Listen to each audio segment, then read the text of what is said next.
नमस्कार साथियों, आप सभी का स्वागत है एक बार फिर से हमारे YouTube चैनल पर। साथियों, हम DSSB की कुछ क्वेश्चंस के साथ में हम स्टार्ट करे थे जो सीरीज वो आगे कंटिन्यू चल रही है, जो कि स्पेशल एजुकेशन में आपकी काफ़ी हेल्प करेगी। आज हम बात करते हैं परम मस्तिष्क के पक्षाघात सेरेब्रल पाल्सी के कुछ क्वेश्चंस जो एग्जाम में बन सकते हैं और आपको सेरेब्रल पाल्सी को समझने में भी आसानी रहेगी क्वेश्चंस के माध्यम से। आज ये पहला पार्ट है, तो आगे भी हम वीडियो बनाते रहेंगे। आज का पहला क्वेश्चन है कि जो परम मस्तिष्कीय पक्षाघात है जिसमें मांसपेशियों में कड़ापन पाया जाता है कि सर्वप्रथम चर्चा किसके द्वारा की गई थी? विलियम लिट्स 1760 के अंदर, विलियम जेम्स 1879 और विलियम हेनरी 1790 या विलियम बेटिंग 1880। तो विलियम बेटिंग नहीं है, हेनरी नहीं है, जेम्स। तो विलियम लीड्स ने सबसे पहले इस प्रकार की बात की थी कि जो परमस्तिष्क से पक्षाघात होता है उसमें क्या होता है कि मांसपेशियों में कड़ापन पाया जाता है। जो परमस्तिष्क से पक्षाघात है इसको सबसे पहले किस रोग यानी किस नाम से, इस रोग को किस नाम से जाना जाता था?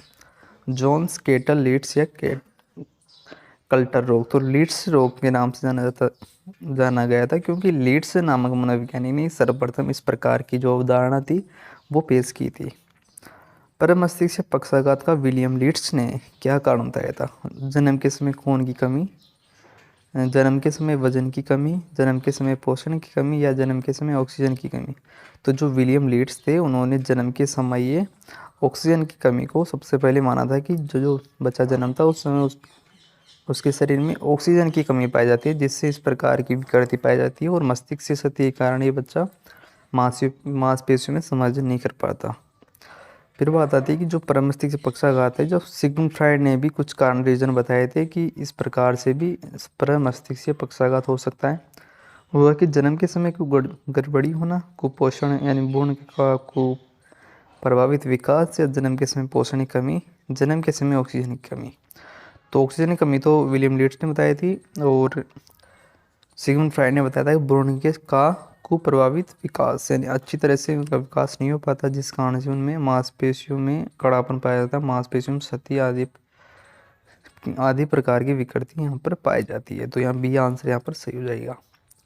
जो परम मस्तिष्क से पक्षाघात है उसको इंग्लिश में क्या कहते हैं? तो इंग्लिश में सेरेब्रल पाल्सी कहते हैं। तो इसका सी आंसर यहाँ पर हमारा सही होता है। जो परम मस्तिष्क से पक्षाघात है, जो सेरेब्रल पाल्सी, उसका अर्थ क्या है?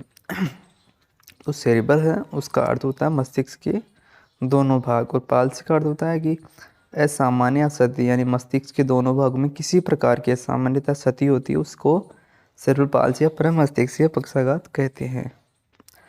परम मस्तिष्कीय पक्षाघात कब दृष्टिगोचर होता है यानी कब देखने को मिलता है? किशोरावस्था में, प्रौढ़ावस्था में, या कभी नहीं तो है ही नहीं। तो जीवन के जो प्रारंभिक वर्ष हैं यानी लगभग जीवन के 3 वर्षों तक इस प्रकार की विकृति हमें दृष्टिगोचर हो जाती है। परम मस्तिष्कीय पक्षाघात का अर्थ क्या होता है? हाथ का लकवा, पैर का लकवा और शरीर का लकवा।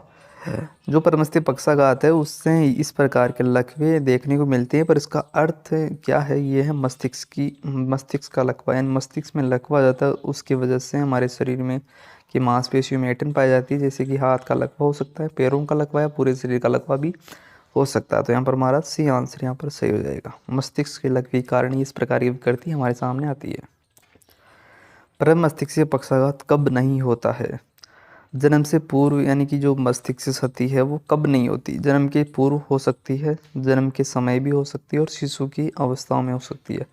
जब इन तीनों अवस्थाओं में होती है तो उसको परम मस्तिष्क पक्षाघात कहते हैं, और वृद्धावस्था में फिर ये हमारा नहीं होता है। वृद्धावस्था में इस प्रकार की क्षति होती है तो वो किसी अलग वजह से हो सकती है, पर जो अगर इन तीनों में क्षति हो रही तो परम मस्तिष्क पक्षाघात के अंदर आ सकती है। जो परम मस्तिष्क पक्षाघात की जो परिभाषाएं हैं वो दो जगह से मिलती है। एक तो United cerebral palsy research and education foundation ने परम मस्तिष्क पक्षाघात को निम्न तथ्यों के आधार पर परिभाषित किया। जो ये पॉइंट है ये काफ़ी इंपॉर्टेंट है, आपको परम मस्तिष्क पक्षाघात को समझने में काफ़ी हेल्प करेंगे कि ये विकृति क्या है, ये विकलांगता किस प्रकार की है। जो परम मस्तिष्क पक्षाघात ये मस्तिष्क से चोट के कारण उत्पन्न होती है, बिल्कुल सही बात है। अगर जन्म के समय या जन्म के पहले यानी कि गर्भावस्था में या जन्म के बाद किसी प्रकार की मस्तिष्क से चोट हो जाती है, जिस कारण से हमने जो मांसपेशियों में समायोजन नहीं हो पाता, जिसके कारण भी उत्पन्न हो जाती है और जिसके कारण मांसपेशियों में अगर समायोजन नहीं हो पा रहा तो गामक क्रियाओं करने में उसको प्रॉब्लम होती है, जैसे विक्षोभ, पक्षाघात, कमजोरी और संतुलन पाया जाता है। लक्षणों का एक समूह पाए जाते हैं। लक्षण विभिन्न प्रकार के लक्षण, जैसे चलता नहीं है या कोई अन्य कार्य नहीं कर पाता, तो ये सारे लक्षणों का एक समूह पाया जाता है प्रमस्तिष्क पक्षाघात के अंदर। उत्पत्ति बाल्यावस्था में मिलती है, यानी जन्म के जो 3 वर्ष हैं उस समय तक इस प्रकार की विकृति में देखने को मिलती है। इसमें अधिगम अक्षमता यानी कि सीखने में कमजोरी पाई जाती है और मनोवैज्ञानिक समस्याएं जैसे कि संवेदी विकृति, सेंसरी जो है हमारी आँख, कान, नाक, त्वचा, जो इस प्रकार की विकृति भी इसमें पाई जाती है। दौरा आता है, यानी जैसे मिर्गी के दौरे या अन्य प्रकार के दौरे इस प्रकार के बच्चों में आते हैं। आंगिक व्यवहार यानी कि बार बार किसी चीज़ अंग को हिलाना या रिपीटेशन बिहेवियर आदि इस प्रकार के बच्चों में पाया जाता है। इन तत्वों के अतिरिक्त मस्तिष्क पक्षाघात अकर्मिक और स्थिर या जैविक चिकित्सा के प्रति दृढ़ होते हैं। अगली जो परिभाषा आती है वो आता है वेट्स एंड पेट के अनुसार। तो इन्होंने भी एक सटीक परिभाषा दी थी। तो परमस्तिष्क पक्षाघात एक जटिल और प्रगतिशील अवस्था है जो जीवन के प्रथम 3 वर्षों में मस्तिष्क की क्षति के कारण उत्पन्न हो जाती है। इसके फलस्वरूप मांसपेशियों में क्या होता है कि समायोजन नहीं होता है, जिसके कारण कमजोरी से अपंगता आ जाती है। कमजोरी किसके कारण? मस्तिष्क मांसपेशियों में समायोजन नहीं होता इसके कारण। और मांसपेशियों समायोजन क्यों नहीं होता? क्योंकि मस्तिष्क में क्या हो गई? क्षति हो गई। और ये कब हुई? जन्म के 3 वर्षों में। तो एक बार मस्तिष्क क्षतिग्रस्त हो जाने के बाद पुनः ठीक नहीं होता और न ही उसको बढ़ाया जा सकता है, यानी कि उसको ना तो ठीक किया जा सकता, ना ही मस्तिष्क को यानी कि उस प्रॉब्लम को कम किया जा सकता है। इसके बावजूद संचालन और शरीर की स्थितियों और जो से जुड़ी समस्याओं को थोड़ा सुधारा जा सकता है उनमें, यानी अडेप्टेशन के द्वारा या किसी एक्सरसाइज के द्वारा इस प्रकार की जो मांसपेशियाँ उसको कड़ापन को दूर किया जा सकता है। तो ये कार्य किया जा सकता है, बल्कि जो मस्तिष्क की क्षति हो गई उसको सुधारना यानी कि न के बराबर देखने को मिलता है। तो यहाँ तक आज हमने ये देखा है। आगे भी अगले वीडियो में हम जानेंगे कि इसके क्या प्रकार हैं और किस प्रकार से क्वेश्चन पूछ सकता है एग्ज़ाम में।